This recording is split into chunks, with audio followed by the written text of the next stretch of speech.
ભુજ એ division PI કેજે દેસાઈ સાહેબની બદલી થતાની સાથે જ દેશી દારૂના અડ્ડાઓ ધમધમ્યા. ફરી દેશી દારૂઓનું ધૂમ વેચાણ ચાલુ. Bhuj city PI KG Desai સાહેબની બદલી થતાની સાથે જ દેશી દારૂના હટડાઓ ફરી ધમધમી ઉઠ્યા છે. ફરી એકવાર ભુજની અંદર દેશી દારૂઓનું વેચાણ ચાલુ થયું છે.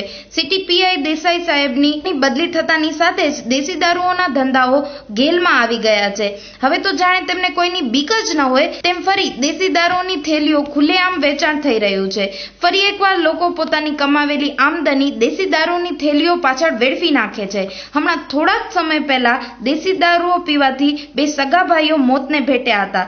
તો શું હવે આ દેશી દારૂઓના અડ્ડાઓ ફરી બંધ નહીં થાય? લોકોમાં આ ચર્ચાઈ રહ્યું છે. ટાઈમ્સ ઓફ ટીમ અત્યારે આરટીઓ પાસે આવીને ખાસ કરીને લોકોની ફરિયાદ હતી કે આ દેશી દારૂની કોથળીઓ પીને માણસો મરી જાય છે. બુટલેગરો વિરુદ્ધ કોઈ પણ જાતની કાર્યવાહી નથી થઈ તો લોક માંગણી એ છે કે તાત્કાલિક અસરથી આ તમામ આ રોડ ઉપર જે દારૂ વેચાય છે એક પોઈન્ટ ઉપર 500 600 થેલીઓ વેચાતી. તો લોક માંગણી એ છે કે તાત્કાલિક અસરથી આ જેટલા પણ બુટલેગરો છે એની ધરપકડ થવી જોઈએ અને અડા બધા બંધ થવા જોઈએ.